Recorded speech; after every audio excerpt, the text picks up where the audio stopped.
اللهم إني أسألك علما نافعا.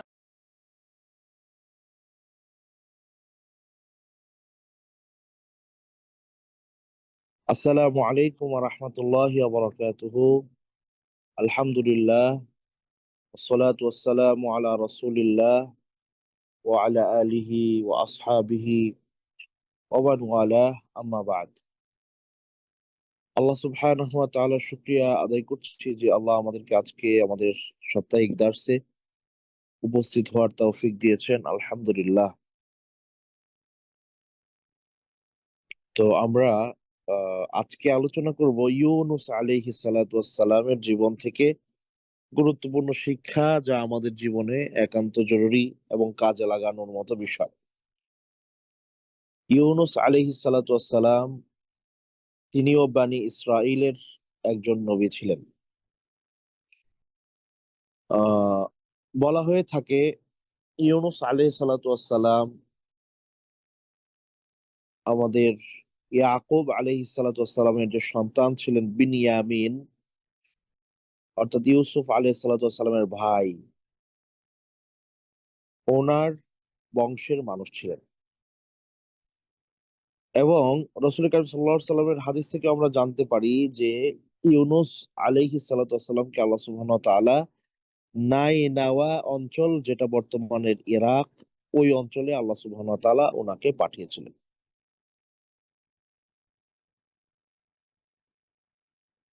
তো ইউনুস আলাইহিস সালাতু ওয়াস সালাম সেই বানি ইসরাইলের লোকদের মাঝে দাওয়াতের জন্য যখন মনোনীত হলেন, তিনি দেখতে পেলেন যে তারা সবাই আল্লাহদ্রোহিতায় লিপ্ত, মুশরিকি, কুফরিতে লিপ্ত, এবং তার ইশতার নামক এক দেবতার পূজা করত। তো ওই অবস্থায় ইউনুস আলাইহিস সালাতু ওয়াস সালাম প্রায় ৩৩ বছর, কোন কোন বর্ণনায় আসছে যে প্রায় ৩৩ বছর তিনি সেই মানুষদেরকে ইসলামের ছায়াতলে আহ্বান করেছেন। ৩৩ বছর। সো এত লম্বা সময় পরে মাত্র দুইজন ব্যক্তি, সে সময়ে মাত্র দুজন ব্যক্তি ওনার দাওয়াত গ্রহণ করেছিলেন। ইউনুস আলাইহিস সালাতু ওয়াস সালাম তার সম্প্রদায়ের লোকদের এই ধরনের আচরণে একেবারে অতিষ্ঠ হয়ে পড়েছিলেন। তাদের কথাবার্তা, চাল চলন, মানে কোনোভাবেই উনি আর আহ আশা রাখতে পারছিলেন না যে এই সম্প্রদায়ের লোকজন আর দিনের পথে ফিরবে। ৩৩ বছর পরে মাত্র দুজন ব্যক্তির আহ ইসলাম গ্রহণ খুবই স্বাভাবিক যে একজন মানুষকে আশাহত করতেই পারে। তো এই অবস্থা থেকে উনি মন খারাপ করে ওই নাইনাওয়া অঞ্চল, যেটা ইরাকের অঞ্চল, ওইটা ছেড়ে উনি চলে যেতে চাইলেন। তো আমরা জানি যে নবী রাসূলদেরকে আল্লাহ সুবহানাহু ওয়া তাআলা নির্ধারিত দায়িত্ব দিয়ে নির্ধারিত এলাকায় বা ওনারা ওহী দ্বারা পরিচালিত হন, এবং ওহীর বাইরে ওনারা কোনো কিছু করতে পারেন না, কোনো সিদ্ধান্ত নিতে পারেন না। তো ইউনুস আলাইহিস সালাতু ওয়াস সালাম যখন দেখলেন যে ৩৩ বছর অতিবাহিত হয়ে গেল, তেমন কোনো মানুষ উনি এই সম্প্রদায় থেকে পেলেন না, তো উনি চিন্তা করলেন যে এইখানে আর দাওয়াতি কাজ আমি করব না। এখানে দাওয়াতি কাজ না করে আমি অন্য জায়গায় চলে যাই, অন্যত্র গিয়ে দাওয়াতের কাজ করব, তাও কিছু মানুষ যদি দিনের পথে আসে। উনি এভাবেই চিন্তা করলেন। কিন্তু একজন নবী বা রাসূলের দায়িত্ব হচ্ছে যে যতক্ষণ পর্যন্ত আল্লাহ সুবহানাহু ওয়া তাআলার পক্ষ থেকে সেই কাজের অনুমতি না আসবে, তারপর আগ পর্যন্ত উনাকে ওই অঞ্চলে থাকতে হবে। তো সেটা আল্লাহ সুবহানাহু ওয়া তাআলার অনুমতি সাপেক্ষ হওয়া জরুরি ছিল। উনি দাওয়াতের জন্যই ওই অঞ্চল ছেড়ে অন্য অঞ্চলে যেতে চাইলেন। এবং এদেরকে পুরোপুরি পরিত্যাগ করতে চাইলেন।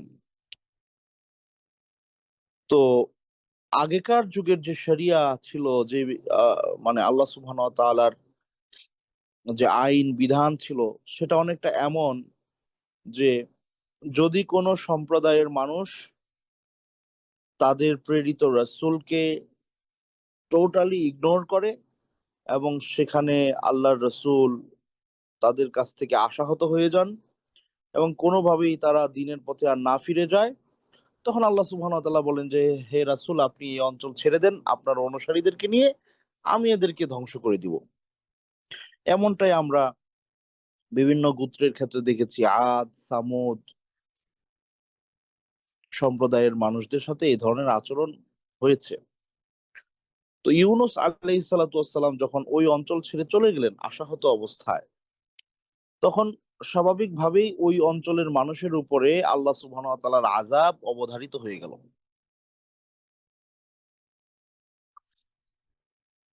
তো ইউনূস আলাইহিস সালাতু ওয়াস সালাম ওই অঞ্চল ছেড়ে চলে গেলেন।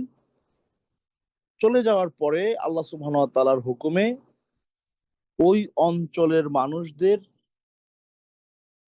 আযাব গ্রাস করার জন্য নানান ধরনের আলামত প্রকাশ পেতে লাগলো। এর মধ্যে বড় একটা আলামত হচ্ছে যে আকাশ একেবারে কালো মেঘাচ্ছন্ন অবস্থা তৈরি হয়ে গেল। তো ওইখানকার লোকজন যখন ইউনূস আলাইহিস সালাতু ওয়াস সালামকে খুঁজে পাচ্ছে না যে উনি কোথায়, অনুভব করলেন যে আমরা যে আচরণ উনার সাথে করেছি, এই মন্দ আচরণ, এই বৈরিতা, এই আ আ মানে কি বলে কুফর, শিরকের উপরে লিপ্ত থাকার এই কঠিন অবস্থা, এটা ইউনূস আলাইহিস সালাতু ওয়াস সালাম সহ্য করতে না পেরে এখান থেকে চলে গেছেন। আর এটার জন্য আল্লাহ সুবহানাহু ওয়া তাআলার আযাব আমাদের উপরে অবধারিত, এটার সাইন দেখা যাচ্ছে। তখন এই সম্প্রদায়ের মানুষেরা ভয় পেয়ে গেলেন। দেখেন, আগেও এরকম অনেক সম্প্রদায়ের কথা আমরা জেনেছি যারা আল্লাহ সুবহানাহু ওয়া তাআলার এই আযাব গজবের সাইন দেখার পরেও তাদের কুফরিতে তারা লিপ্ত ছিল। ফিরে আসতে পারে নাই। কিন্তু এদের ব্যাপারটা ব্যতিক্রম। উনারা আল্লাহ সুবহানাহু ওয়া তাআলার আযাব, গজব এবং আযাবের পূর্ব লক্ষণ দেখার পরেই তারা ভীত হয়ে গেল। বুঝতে পারল যে আমরা ধ্বংস হয়ে যাব। তখন তারা ওই যে দুজন ব্যক্তি যারা ইউনূস আলাইহিস সালাতু ওয়াস সালামের উপর ঈমান এনেছিলেন, বুঝদার ছিলেন, এই মুরুব্বি টাইপের যারা ছিলেন তাদের কাছে গিয়ে তারা বলল যে, হ্যাঁ, আমরা তো এই পরিস্থিতি, মনে হচ্ছে আল্লাহ আমাদেরকে ধ্বংস করে দিবেন। আমরা চাই আল্লাহর কাছে ক্ষমা চাইতে, আমাদের কৃতকর্মের জন্য মাফ চাইতে, আমরা কিভাবে এই আযাব থেকে মুক্তি পেতে পারি। তখন তারা সবাই বিশাল এক মাঠে একত্রিত হলো। তাদের ছোটরা, বড়রা সবাই সবকিছু একেবারে মিসকিনি হালতে তারা আল্লাহ সুবহানাহু ওয়া তাআলার কাছে একেবারে সিজদায় পড়ে ক্ষমা চাইলো যে, হে আল্লাহ, আপনি আমাদেরকে এই আযাব দিয়েন না। আমরা আপনার প্রতি ঈমান আনলাম, আপনার রাসূলের প্রতি ঈমান আনলাম। আমরা আজকে থেকে মুসলিম। আপনি আমাদেরকে ধ্বংস করে দিয়েন না। সো তাদের সম্মিলিত এই তাওবা আল্লাহ সুবহানাহু ওয়া তাআলা কবুল করলেন এবং তাদেরকে আল্লাহ সুবহানাহু ওয়া তাআলা সে আযাব থেকে রক্ষা করলেন। কিন্তু ইউনূস আলাইহিস সালাতু ওয়াস সালাম নায়নাওয়া সম্প্রদায়ের মানুষদের এই তাওবা উনি তো দেখলেন না। এর আগেই তো উনি বের হয়ে চলে গেছেন। সো উনি এটা নিজ চোখে সচক্ষে দেখলেন না। উনি চলে গেলেন অন্যত্র, অন্য জায়গায়। আচ্ছা, সেদিকে আমরা যাব, সেই ঘটনাতে কি ঘটলো সেখানে সেটা নিয়ে কথা বলব। তার আগে দেখেন, আমরা আমাদের ব্যক্তি জীবনে নানান ধরনের অপরাধ করি, গুনাহ করি। সবাই আমরা গুনাহগার। আপনি না চাইলেও গুনাহ হবে। আমি তো বলি গুনাহটা অনেকটা আমাদের শরীরে আমরা যেরকম কাপড় পরি, ড্রেস, কাপড় পরলে কি হয়? আপনি যতই কাপড় পরিষ্কার রাখতে চান, কাপড় কিন্তু নোংরা হবেই, ময়লা হবে। সেটা ১ দিন ২ দিনের পর আপনাকে অবশ্যই ধুইতে হবে। এর বেশি একটা কাপড় পরা যায় না। আপনি যতই এটাকে পরিষ্কার রাখতে চান, আপনি কাপড় পরে যখন ঘর থেকে বের হবেন, এই কাপড় একবার, দুইবার, তিনবার এরপরে আর পরা যায় না, যতক্ষণ আপনি না ধুবেন। ধুইলে আবার সেটা আগের মতো নতুনের মতোই লাগে, তাই না? সো আমরা আমাদের জীবন, যখন দুনিয়াতে জীবন চর্চায় ব্যস্ত হই, আমাদের চলাফেরা, উঠা বসা, কথাবার্তা, চিন্তা চেতনা, নানান পারিপার্শ্বিকতায় গুনাহ কিন্তু হচ্ছে, নানান ভাবে হচ্ছে। সো এই জন্য বেশি বেশি আল্লাহ সুবহানাহু ওয়া তাআলার কাছে ইস্তিগফার করা উচিত, সবসময় ইস্তিগফারের মধ্যে থাকা উচিত। এখন কেউ কাপড় পরিধান করার পরে সে যদি নিজে ইচ্ছা করে ময়লাটা লাগায় কাপড়ে, অথবা এমন সিচুয়েশনে চলে যায়, বা এমন এমন এমন জায়গায় চলে যায় যেখানে গেলে ময়লা লাগবে, সে জানে, তারপর ওখানে যাচ্ছে, তো ওই ব্যক্তির অবস্থা কেমন? তো ওই ব্যক্তির উচিত যখনই ময়লা লাগবে সেটা বড় ময়লা এনে কাপড়টা খুলে ভাঁজ করে ঘরে রেখে দেয়া না, বরং কাপড়টাকে ধুয়ে ফেলা। তো এই জন্য যখনই আমাদের গুনাহ হবে, আমাদের উচিত কি করা? আল্লাহর কাছে ক্ষমা চেয়ে নেওয়া, পরিষ্কার হয়ে নেওয়া, পরিচ্ছন্ন হয়ে নেওয়া। সালাফদের মধ্যে এমন অনেক মানুষ ছিলেন যারা হয়তো নানান ভুল ত্রুটি করেছেন। রাত্রে ঘুমানোর আগে কোনোভাবে ঘুম আসতো না তাওবা করার আগে। মনে করতেন, আমি এই অবস্থায় যদি মৃত্যু হয়ে যায় আমার ঘুমের মধ্যে, এই গুনাহ নিয়ে আমি আল্লাহর সামনে কেমনে দাঁড়াবো? আমি মাফ চেয়ে ঘুমাই। সুবহানাল্লাহ ওয়া বিহামদিহি।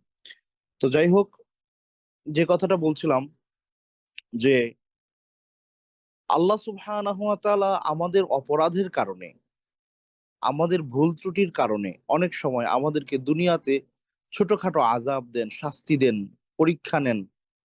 সেটা অসুস্থতা হতে পারে, সেটা ওয়ালানাবলুওয়ান্নাকুম বিশাইইম মিনাল খাউফি ওয়াল জু'i ওয়া নাকসিম মিনাল আমওয়ালি ওয়াল আনফুসি ওয়াস সামারাত ওয়া বাশশিরিস সাবিরিন। আল্লাহ বলতেছেন, আমি অবশ্যই তোমাদেরকে পরীক্ষা করব। ভয়, নিরাপত্তাহীনতা, তোমাদের অর্থনৈতিক আ আ লোকসান, কামাই রোজগারের লোকসান, স্বাস্থ্যহানি, অসুস্থতা, নানান কিছু দিয়ে আল্লাহ আমাদেরকে পরীক্ষা করেন।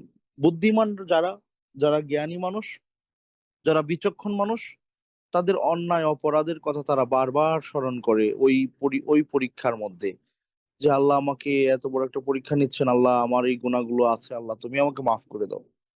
গুনাহ থেকে মানুষ ফেরত এসে আল্লাহর দিকে ফিরে আসে, ভালো আমল বাড়িয়ে দেয়, মন্দ থেকে নিজে বিরত থাকে, বেশি বেশি ভালো কাজ করে। এটা মুমিনদের লক্ষণ, ইমানদারদের লক্ষণ, নাজাতপ্রাপ্ত মানুষদের লক্ষণ। যে আল্লাহ সুবহানাহু ওয়া তাআলা যখন তাদেরকে কোনো ছোটখাটো আযাব বা শাস্তি বা পরীক্ষা নেন, তখন তারা তাদের মন্দ কর্ম থেকে নিজেরা ফিরে আসে ভয় পেয়ে, যে আল্লাহ পরকালের শাস্তি তো আরো বড় হবে, আল্লাহ দুনিয়ার এই ছোট শাস্তি দিয়ে তুমি আমাকে ফিরে আনতে চাচ্ছ, তোমার শুকরিয়া। সো এই মুমিনদের দায়িত্ব এভাবে নিজেদেরকে চিন্তা করা। আর যারা গড্ডালিকা প্রবাহে গা ভাসিয়ে দিয়ে যা ইচ্ছা তা করে বেড়াচ্ছে, যা ইচ্ছা তা করে বেড়াচ্ছে, তাদেরকে আল্লাহ সুবহানাহু ওয়া তাআলা ছাড় দেন, ঢিল দেন, যে ঠিক আছে যাও। ফামাহিলিল কাফিরিনা আমহিলহুম রুওয়াইদা। কিছু সময় তারা দুনিয়ার এই চাকচিক্য নিয়ে পড়ে থাকুক, পরকালীন সেই কঠিন শাস্তি তাদেরকে আচ্ছন্ন করবে, তারা আর ফিরে আসতে পারে না, ফিরে আসে না, ফিরে আসার সুযোগ হয় না। সো এই জন্য দুনিয়ার ছোটখাটো বালা মুসিবত আমাদের জন্য নেয়ামত হতে পারে, যদি আমরা সেটাকে কদর করতে পারি, আল্লাহর কাছে ফিরে এসে ধৈর্যের মাধ্যমে সেটা আমরা মেনে নিয়ে আল্লাহর ইবাদতে নিজেকে নিয়োজিত করতে পারি, আল্লাহর কাছে ফিরে আসার মাধ্যমে। এখানেই সফলতা। তো ইউনুস আলাইহিস সালামের এই নাইনাওয়া অঞ্চলের মানুষেরা, তারা আযাবের পূর্ব লক্ষণ দেখেই তারা তাওবা করে ফেলেছিল। আল্লাহ সুবহানাহু ওয়া তাআলা তাদের তাওবা কবুল করেছেন। সো এই জন্যই আসলে তাওবা নিয়মিত প্রত্যেকটা মানুষের করা উচিত। একটা হাদিসে রাসূল কারীম সাল্লাল্লাহু আলাইহি ওয়াসাল্লাম বলেছেন, মান লাজিমাল ইস্তিগফার জাআলা আল্লাহু লাহু মিন কুল্লি দিকিন মাখরাজা ওয়া মিন কুল্লি হাম্মিন ফারাজা ওয়া রাযাকাহু মিন হাইথু লা ইয়াহতাসিব।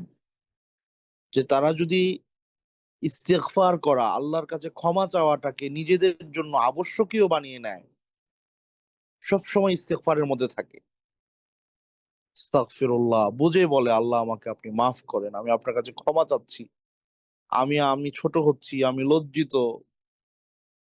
আল্লাহর কাছে ক্ষমার এই জায়গাটা তারা যদি যথাযথভাবে নিয়মতান্ত্রিক ভাবে আল্লাহর কাছে এই কাজটা করে, জাআলাল্লাহু লাহু মিন কুল্লি দিকিন মাখরাজা, আল্লাহ তাদেরকে সংকীর্ণতার ঊর্ধ্বে রাখবেন। ওয়া মিন কুল্লি হাম্মিন ফারাজা, দুশ্চিন্তা থেকে মুক্ত রাখবেন। ওয়া ইয়ারযুকহু মিন হাইসু লা ইয়াহতাসিব, এমন জায়গা থেকে আল্লাহ রিজিক দিবেন সে কল্পনাও করতো না। অর্থাৎ দুনিয়ার এই জীবনটাকে আল্লাহ সুবহানাহু ওয়া তাআলা সমৃদ্ধিতে ভরে দিবেন ইস্তেগফারকারী বান্দাদের জন্য। এই ঘোষণা রাসূল কারীম সাল্লাল্লাহু আলাইহি ওয়াসাল্লাম দিয়েছেন। আল্লাহুম্মা লাকাল হামদ। আল্লাহ আমাদের সবাইকে বেশি বেশি ইস্তেগফার করার তৌফিক দান করুন, আল্লাহুম্মা আমিন। ইস্তেগফারের অনেক ধরন আছে, অনেক পদ্ধতি আছে। সবচেয়ে সহজ পদ্ধতি হচ্ছে আস্তাগফিরুল্লাহ, এই কথা বলা। রাসূল কারীম সাল্লাল্লাহু আলাইহি ওয়াসাল্লাম ফরজ নামাজ শেষ করেই তিনি বলতেন আস্তাগফিরুল্লাহ, আস্তাগফিরুল্লাহ, আস্তাগফিরুল্লাহ। দেখেন এত বড় একটা ইবাদাত করলাম, ইবাদাত শেষ করে আল্লাহ রাসূল সাল্লাল্লাহু আলাইহি ওয়াসাল্লাম ইস্তিগফার করতেছেন। তাহলে ইবাদাত করে, আল্লাহর কাজ করে, আল্লাহ সুবহানাহু ওয়া তাআলার সন্তুষ্টির কাজ করে আমি এই জন্য ইস্তিগফার করছি, আল্লাহ আমি যথাযথভাবে করতে পারি নাই যেভাবে নামাজটা পড়া দরকার ছিল, আল্লাহ তুমি আমাকে মাফ করে দাও, তুমি আমাকে মাফ করে দাও।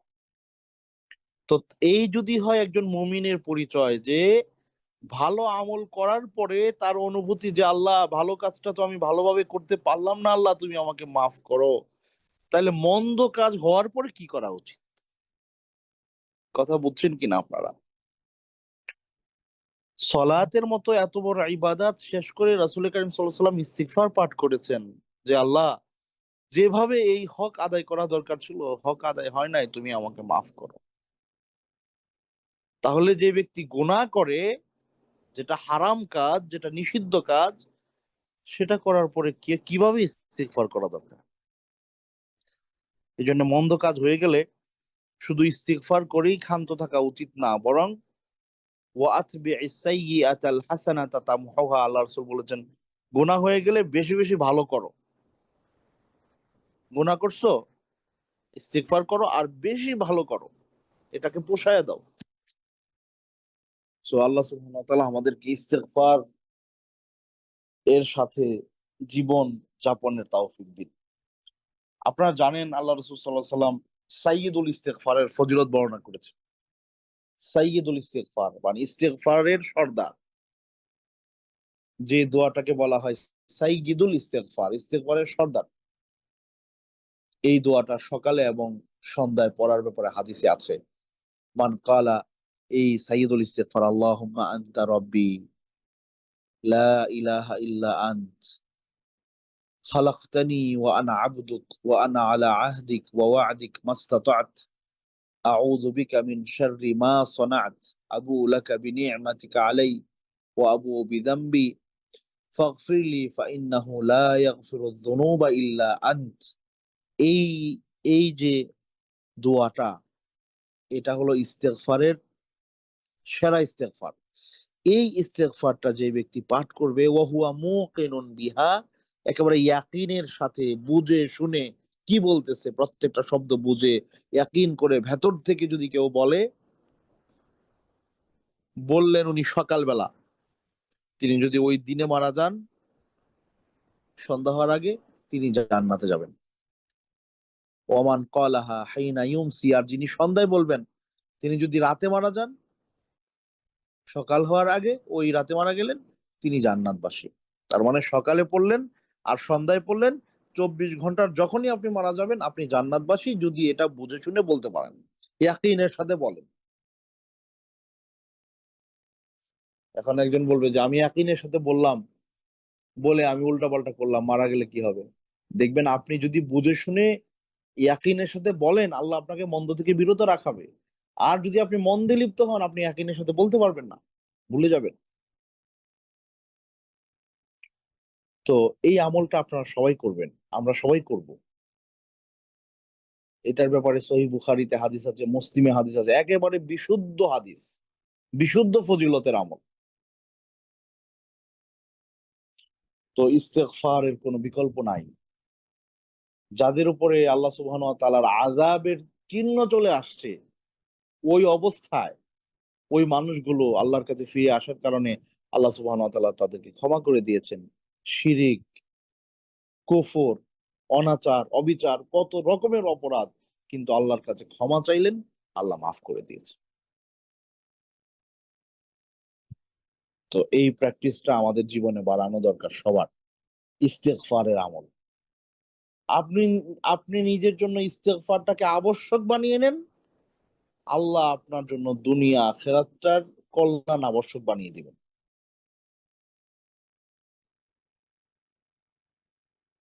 অবসর সময়ে যত বেশি পারেন শুধু ইস্তেগফার পড়েন, যত বেশি পারেন ইস্তেগফার পড়েন। আল্লাহ আমাদের সবাইকে তৌফিক দান করুন, আল্লাহুম্মা আমিন। এরপরে দেখেন, এটা তো গেল ওনার সম্প্রদায়ের কথা, যে সম্প্রদায় ইস্তেগফার করে আল্লাহ সুবহানাহু ওয়া তাআলার পথে ফিরে আসলো, ওনারা আযাব থেকে নাজাত পেয়ে গেলেন। এখন ইউনূস আলাইহিস সালাম কি করলেন? ইউনূস আলাইহিস সালাতু ওয়াস সালাম তিনি ওনার সম্প্রদায়ের উপরে রাগান্বিত অবস্থায় তিনি সেখান থেকে বের হয়ে চলে গেলেন। চলে গিয়ে উঠলেন এক বড় নৌকা বা জাহাজে বা সাফিনা, একটা জাহাজ বা নৌকায় উঠলেন যে উনি অন্য এলাকায় চলে যাবেন। তো আল্লাহ সুবহানাহু ওয়া তাআলা কোরআনে বলছেন, ওয়াজান্নুনি ইয যাহাবা মুগাদিবা। আর ওই মাছওয়ালা ইউনূস আলাইহিস সালাতু ওয়াস সালাম তিনি কি করলেন? রাগান্বিত অবস্থায় তার সম্প্রদায়কে ছেড়ে তিনি চলে গেলেন। রাগান্বিত অবস্থায় চলে গেলেন। চলে গিয়ে উনি এই সাফিনা বা নৌকায় উঠলেন বা ওই জাহাজে উঠলেন। এখন আল্লাহর কি ইচ্ছা, ওই জাহাজ আপনার মানুষের কি বলে সংখ্যা বেশি হয়ে যাওয়ার কারণে ডুবে যাওয়ার উপক্রম হলো। তখন তারা সবাই বলল যে একজনকে এই নৌকা থেকে ফেলে দিতে হবে। এখন কাকে ফেলে দিবে? দেখেন অনেক সময় আমরা এলিভেটরে উঠলে পরে, হ্যাঁ, ৮ জন নিতে পারে, ৯ জন উঠে গেছে। এখন তো এলিভেটর আর চলে না, তাই না? একজনকে নামতে হয়, কে নামবে? জটিল প্রশ্ন। তো যাই হোক, আহ ওখানে এরকম হওয়ার কারণে তখন মানে সবাই চিন্তা করলো যে কি করা যায়, কে কাকে এই নদীতে ফেলে দিবে, কারণ অনেকগুলো মানুষের জীবনের প্রশ্ন। সো একজন যদি নেমে যায়, তাহলে যদি নৌকাটা স্টেবল হয় তাহলে সবার জীবন বেঁচে যাবে, না হয়তো সবাইকে মরতে হবে। তো এখন তারা কি করলো? লটারি করলো। লটারি করে দেখলো যে লটারি করলো যে যার নাম উঠে সে আপনার এখান থেকে নৌকা থেকে তাকে সমুদ্রে ফেলে দেবে। তো লটারিতে উঠলো কার নাম? লটারিতে উঠলো হচ্ছে ইউনূস আলাইহিস সালামের নাম। এখন সবাই তো ওনাকে দেখতেও তো আল্লাহওয়ালা মানুষ মনে হয়, ওনার চলাফেরা, কথাবার্তা, বেশভূষা সব দেখে কেউ সাহস করলো না যে এই মানুষটাকে কি করবে, এই মানুষটাকে সমুদ্রে ফেলে দিবে। কোনোভাবেই কেউ এটা চাইলো না। ভাবলো যে কোথাও ভুল হচ্ছে, কোথাও ভুল হচ্ছে। পরের বার আবারও লটারি করা হলো যে কাকে ফালানো মানে ফেলতে হবে, ওনার নামই উঠলো। সবাই তাজ্জব হয়ে গেল যে ঘটনা কি? উনি তো কোনো ওনাকে দেখে তো মনে হয় না যে এই মানুষটা এমন কোনো অপরাধ করতে পারে বা এরকম কিছু। রব্বানি একজন মানুষ, আল্লাহওয়ালা একজন মানুষ, কেউ সাহস করলো না ওনাকে নৌকা থেকে ফেলে দিতে। তৃতীয়বার একই অবস্থা, ওনার নামে উঠলো। তখন উনি বুঝলেন যে হ্যাঁ, আসলে আমার এই নৌকায় থাকা কোনোভাবেই ঠিক হচ্ছে না। তখন তিনি নিজেই সিদ্ধান্ত নিলেন, হ্যাঁ, আমি সমুদ্রে ঝাঁপ দিব এবং আল্লাহ আমাকে সেভ করবেন। এবং উনি তাই করলেন, ওখান থেকে ঝাঁপ দিয়ে সমুদ্রে চলে গেলেন। সুবহানাল্লাহ ওয়া বিহামদি। তো আল্লাহ সুবহানাহু ওয়া তাআলা তার প্রিয় বান্দাকে হেফাজত করবেন। আল্লাহ সুবহানাহু ওয়া তাআলা বিশাল এক মাছকে বললেন যে তুমি ইউনূসকে কি করো? গ্রাস করো এবং সে যেন তোমার ভেতরে নিরাপদে থাকে। তো তিনি ওই মাছের পেটে ছিলেন, যেটাকে বলা হয় হৌত। হৌত মানে তিমি টাইপের কোনো মাছ বা এই ধরনের কিছু বৃহদাকার মাছ। তো ইউনুস আলাইহিস সালাতু ওয়াসসালামকে সেই মাছ গিলে ফেললো, কিন্তু মাছের পেটে তিনি সুরক্ষিত থাকলেন। কোন কোন বর্ণনা এরকম আছে যে তিনি সেখানে ইবাদাতে ব্যস্ত ছিলেন এবং 3 দিন তিনি সেখানে অবস্থান করেছিলেন। 3 দিন মাছের পেটে। এবং আমরা জানি সেই প্রসিদ্ধ আহ দোয়া তিনি সেখানে পাঠ করেছিলেন, লা ইলাহা ইল্লা আনতা সুবহানাকা ইন্নী কুনতু মিনাজ জালিমিন। এই তাসবিহ তিনি বেশি বেশি পাঠ করতেছিলেন ওই অবস্থায়। এবং অনেক বর্ণনা আছে যে তিনি যখন মাছের পেটে ছিলেন তখন নানান রকমের আওয়াজ পাচ্ছিলেন সমুদ্রের তলদেশে। আল্লাহ সুবহানাহু ওয়া তাআলা ওনাকে জানাচ্ছেন বা জানিয়েছেন যে এই সবকিছু এখানকার যারা প্রাণী আছে তাদের আল্লাহ সুবহানাহু ওয়া তাআলার তাসবিহ, তাহলিল, গুণকীর্তন, এগুলো তাদের সলাত,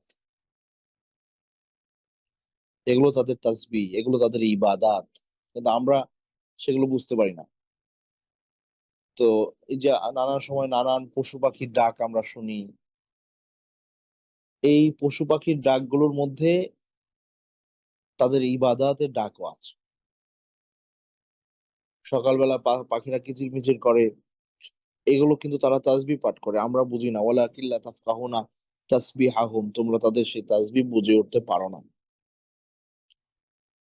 সো মানুষজনকে আল্লাহ সুবহানাহু ওয়া তাআলা ফ্রিডম দিয়েছেন, স্বাধীনতা দিয়েছেন। সে তার সামর্থ্যকে আল্লাহর পথেও ব্যয় করতে পারে, আল্লাহর দ্রোহিতায়ও ব্যয় করতে পারে।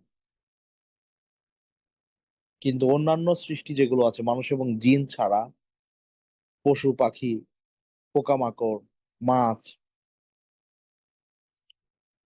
এরা সবাই আল্লাহ সুবহানাহু ওয়া তাআলার ইবাদত করতে বাধ্য। সকাল সন্ধ্যায় বা নানান সময়ে তারা সবাই আল্লাহ সুবহানাহু ওয়া তাআলার জিকির, আজকার, তাসবিহ, তাহলিল পড়তেই থাকে। এটা না করে তারা জীবন চালাইতে পারে না। ফেরেশতারা সবাই করতে বাধ্য, করতেই হবে, করতেই হবে, করবেই, না করে কোনো উপায় নাই। কিন্তু মানুষকে আল্লাহ সুবহানাহু ওয়া তাআলা কি দিয়েছেন? ফ্রিডম দিয়েছেন, ইচ্ছার স্বাধীনতা দিয়েছেন। সে চাইলে করতে পারে, আল্লাহ বাধ্য করবে না। ফজরের সময় মসজিদে নিতে আপনাকে আল্লাহ আপনাকে বাধ্য করবে না, সামর্থ্য দিয়ে রাখছে। আপনি চাইলে যেতেও পারেন, ঘুমায় থাকতে পারেন।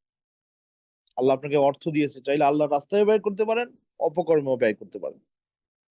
আল্লাহ আপনাকে দৃষ্টি দিয়েছে, চাইলে ভালো কিছুও দেখতে পারেন, কোরআনের পাতাও দেখতে পারেন, পড়তে পারেন, আবার মোবাইল স্ক্রিনে উল্টাপাল্টা কিছুও দেখতে পারেন। It's up to you.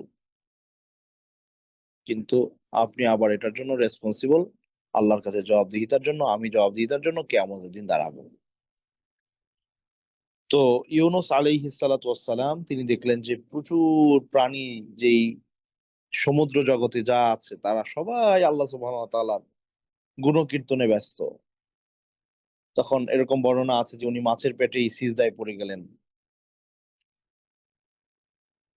তারপরে তিনি এই যে আল্লাহ সুবহানাহু ওয়া তাআলা যেই দোয়া কোরআনুল কারীমে জানিয়েছেন যে উনি ফানাদা ফি যুলুমাত, তিনি সেই অন্ধকারে বলতে লাগলেন, আল্লাহ ইলাহা ইল্লাল্লাহ, আল্লাহ ছাড়া কোনো ইলাহ নাই, সুবহানাক, আপনি অতি পবিত্র, ইন্নী কুনতু মিনাজ জালিমিন, আমি নিজে অপরাধীদের অন্তর্ভুক্ত। আমার এরকম রাগ করে চলে আসা উচিত হয় নাই। আমার সম্প্রদায়ের কাছে আরো ধৈর্যের সাথে দাওয়াতের কাজ করা দরকার ছিল। তিনি নিজেকে অপরাধী মনে করলেন, আল্লাহ সুবহানাহু ওয়া তাআলার কাছে ক্ষমা চাইতে লাগলেন। এবং এই দোয়ার ব্যাপারে আল্লাহ রাসূল সাল্লাল্লাহু আলাইহি ওয়াসাল্লাম কি বলেছে জানেন? দাওয়াতু যিন্নুনি ইয দাআ ওয়া হুয়া ফি বাতনিল হুত, যখন তিনি ওই মাছের পেটে ছিলেন তখন তিনি যে দোয়াটা করেছিলেন, লা ইলাহা ইল্লা আনতা সুবহানাকা ইন্নী কুনতু মিনাজ জালিমিন, এই দোয়া, এটার ফজিলত কি? লাম ইয়াদউ বিহা রাজুলুন মুসলিমুন ফি শাইইন ইল্লা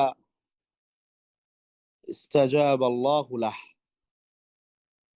যখন কোনো মুসলিম ব্যক্তি, ঈমানওয়ালা ব্যক্তি দুনিয়ার কোনো মুসিবতে পড়ে বা অসুবিধায় পড়ে, কোনো অপ্রাপ্তির বেদনায় পড়ে এই দোয়া তিনি পড়বেন, আল্লাহ সুবহানাহু ওয়া তাআলা তার সেই দোয়া কবুল করবেন।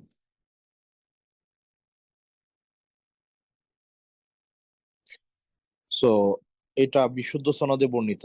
এখন দেখেন, এটার ফজিলত বললাম, হ্যাঁ আমাদের সমস্যা কি জানেন? ফজিলত আছে। এখন এটার এটা ব্যবহারটার মধ্যে আমরা প্যাচ লাগাই দিই। একটা জিনিস চেতনাটা আমরা নিচ্ছি যে কি আল্লাহর জিকির করতে হবে, চেতনা ভালো। এখন সেটা ইল্লাল্লাহর আপনি লাগাই দিলেন, প্রক্রিয়াটার মধ্যে ভুল করে ফেলেন, কর্মনীতি কর্ম পদ্ধতির মধ্যে ভুল করে ফেলেন, তাইলে তো হইলো না। চেতনাও ঠিক থাকতে হবে, কর্মনীতি কর্ম পদ্ধতিও ঠিক থাকতে হবে, তাইলে আমল বিশুদ্ধ হবে, তাই না?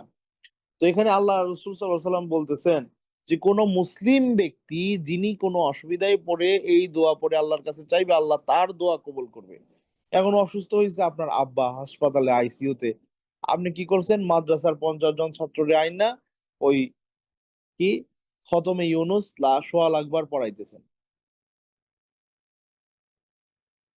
মুসিবতটা তো আপনার, আপনার সন্তান অসুস্থ, আপনার বউ অসুস্থ, আপনার বাবা অসুস্থ, আপনার ব্যবসায় অসুবিধা, আপনার এই অসুস্থতা, নানান কিছু অসুবিধায় পড়ছেন আপনি।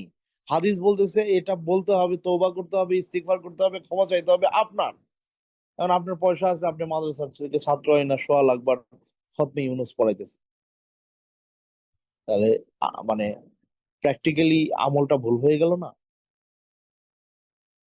মাদ্রাসার ছেলেপেলেরা সেই দোয়া পড়লে এটার ফজিলত তারা পাবে, আপনি কি পাবেন? মুসিবত তো আপনার, পড়তে হবে আপনাকে। অসুস্থ আপনি, ওষুধটা আপনাকে খেতে হবে।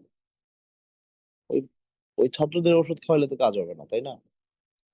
তো এই জন্য এটা ব্যক্তিগত আমল। এটা সোয়া লাখবার ওই খতম পরায়ানো লোকদের ডেকে আর মাদ্রাসার পোলাপানদেরকে ডেকে, এটা শরীয়তে বৈধ না, এগুলো বিদআত। এটা পড়তে হবে আপনাকে। সেটা পড়েন একবার, সেটা পড়েন 100 বার, সেটা পড়েন 1 লাখবার, যতবার চান পড়তেই থাকেন। আল্লাহ রাসূল বলছে আপনি মুসিবতে পড়ে আপনি যদি পড়েন, আল্লাহ সুবহানাহু ওয়া তাআলা আপনার সেই দোয়া কবুল করবেন, আপনারটা। তো এই জন্য খতমে ইউনুসে আমরা যাব না, আমরা নিজেরা দোয়া ইউনুস পড়বো। দোয়া ইউনুস ব্যক্তিগতভাবে পড়া সুন্নাহ সম্মত আমল, ফজিলতপূর্ণ আমল, এবং এটা জরুরি। আর খতমে ইউনুসের নামে যে তরিকা পদ্ধতি চালু আছে, এটা বিদআহ। আল্লাহ আমাদের সবাইকে দিনকে সহজভাবে বুঝার মানার তৌফিক দিন, আল্লাহুম্মা আমিন। তো আরো বিস্তারিত কথাবার্তা আমরা আগামী দার্সে বলবো ইউনুস আলাইহিস সালাতু ওয়াস সালামের জীবন থেকে। আজকে এই পর্যন্তই। আল্লাহুম্মা আমিন। ওয়া সাল্লাল্লাহু তাআলা আলা সাইয়্যিদিনা ওয়া নাবিয়িনা মুহাম্মদ। ওয়াসসালামু আলাইকুম ওয়া রাহমাতুল্লাহি ওয়া বারাকাতুহু।